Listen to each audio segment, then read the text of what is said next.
Bismillahirrahmanirrahim. Selamat pagi semuanya. Hari ini untuk pertemuan pertama, saya akan menjelaskan tentang pendahuluan dari pengantar manajemen terlebih dahulu. Ya, setiap organisasi itu tentunya mereka memiliki tujuan untuk meraih profit dan juga mereka memiliki berbagai sumber daya yang dimiliki, antara lain sumber daya manusia, sumber daya alam, dana, sumber daya informasi. Nah, bagaimana sih caranya agar keseluruhan sumber daya ini dapat dikelola melalui kerjasama dari orang-orang yang beda-beda di dalam suatu organisasi, sehingga tujuan organisasi itu dapat dicapai. Nah, disinilah peran dari manajemen itu diperlukan. Jadi manajemen ini diperlukan ketika terdapat sekumpulan orang-orang yang umumnya mereka memiliki karakteristik yang berbeda ya. Dan sejumlah sumber daya juga yang tadi disebutkan yang harus dikelola agar tujuan sebuah organisasi dapat dicapai. Tujuannya apa? Biasanya sih tujuan organisasi itu untuk mencapai profit ya. Tapi ada juga organisasi sosial yang untuk melayani masyarakat.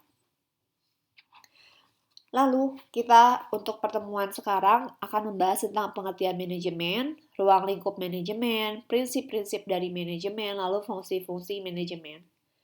Manajemen untuk pengertiannya adalah sebuah proses yang dilakukan untuk mewujudkan tujuan organisasi melalui rangkaian kegiatan berupa perencanaan, organizing, pengarahan, dan pengendalian. Jadi yang harus kalian ingat di sini adalah bahwa di dalam manajemen itu tahapannya adalah perencanaan atau planning, organizing atau perorganisasian, actuating atau pengarahan, dan controlling atau pengendalian.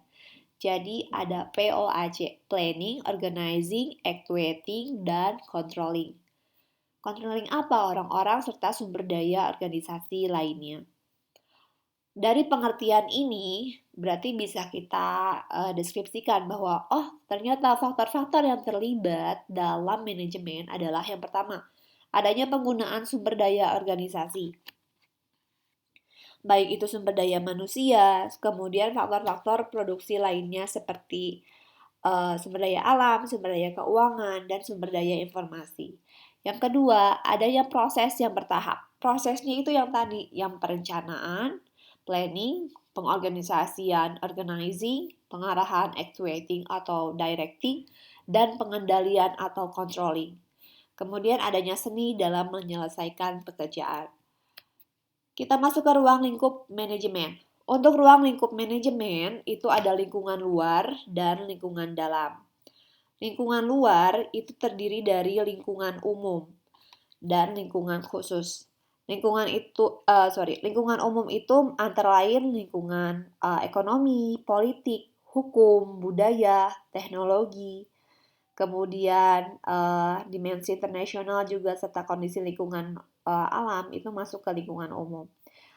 Kemudian ada lingkungan khusus atau lingkungan tugas. Ini antara lain stockholder atau pemilik, lalu ada customer, pelanggan, klien, pemasok supplier, lalu pesaing, pemerintah, lembaga keuangan, media juga masuk ke lingkungan khusus atau lingkungan tugas.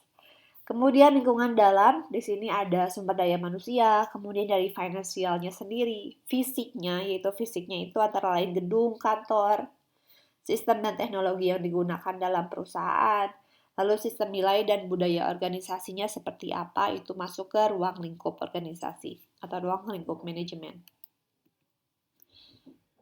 Kita masuk ke prinsip-prinsip manajemen.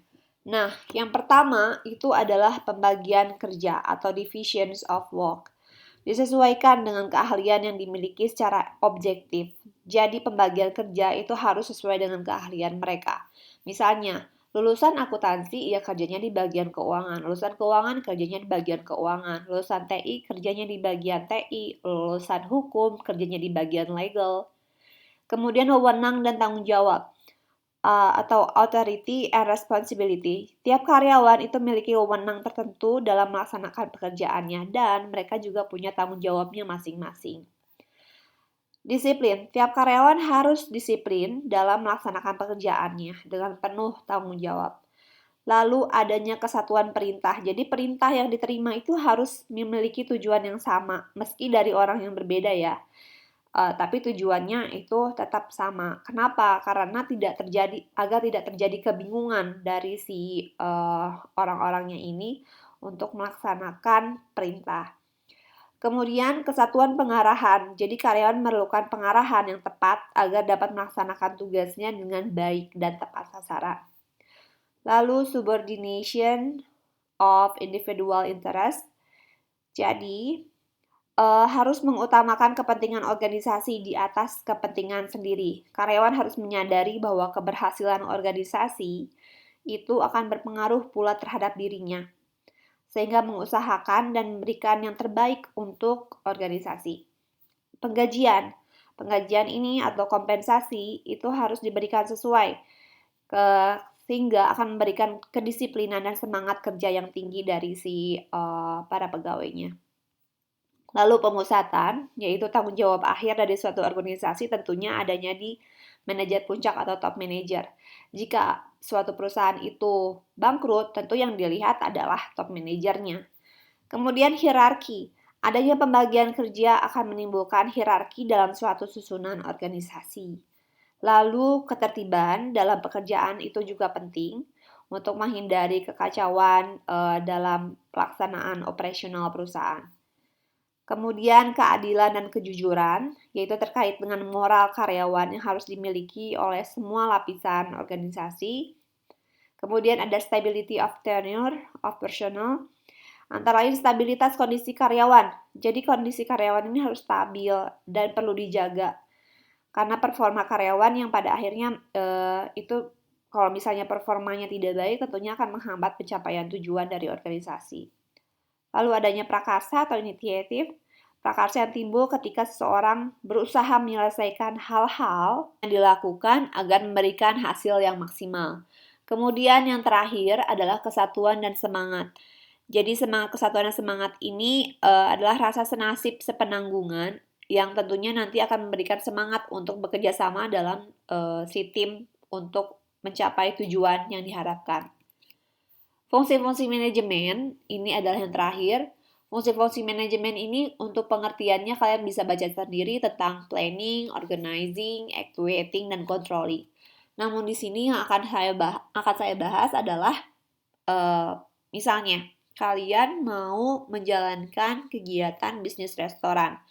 Untuk di tahapan pertama atau tahap perencanaan yang harus dilakukan adalah menetapkan kenapa sih kegiatan bisnis restoran dilakukan. Terus siapa yang akan jadi konsumennya, keinginan konsumen itu apa aja, kebutuhannya apa, terus gimana agar kita dapat memenuhi keinginan dan kebutuhan konsumen tersebut. Itu ada semua di bagian planning atau perencanaan. Misalnya kita, untuk restoran, kafenya pengen yang Instagramable, terus pengen tambahin menu-menu kekinian karena sekarang keinginan konsumen adalah mereka pengen yang serba kekinian. Terus pengen Korean cream cheese garlic bread, pengen tempat nongkrong yang cozy. Nah, itu semua ada di bagian planning. Lalu yang kedua, pengorganisasian atau organizing.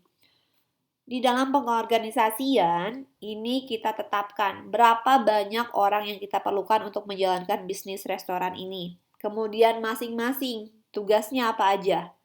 Lalu bagaimana cara kita ngedapatin orang tersebut untuk bisa bekerja bersama kita. Misalnya, kita butuh orang yang bisa latte art atau yang bisa menghias kopi. Gimana sih cara ngedapetinnya? Gimana cara ngerekrut orang-orang tersebut? Itu ada masuk di pengorganisasian. Kemudian pengimplementasian. Nah, di pengimplementasian atau actuating, di sini adalah misalnya kalian harus membimbing dan memberikan motivasi kepada tenaga kerja agar mereka bisa bekerja efektif dan efisien. Kemudian juga memberikan penjelasan rutin mengenai pekerjaan, lalu menjelaskan kebijakan-kebijakan yang telah dibuat dari bagian perencanaan. Lalu pengendalian dan pengawasan atau controlling. Nah, di bagian ini untuk bisnis restoran, kita lihat apakah para pegawai telah melayani pelanggan dengan baik, apakah makanan yang disajikan tidak basi, dan sebagainya. Oke, sekian untuk pertemuan kali ini. Ada beberapa pertanyaan yang harus kalian jawab di Spada. Silakan dibuka Spadanya, kemudian dikerjakan soal-soalnya. Kita ketemu lagi minggu depan. Wassalamualaikum warahmatullahi wabarakatuh.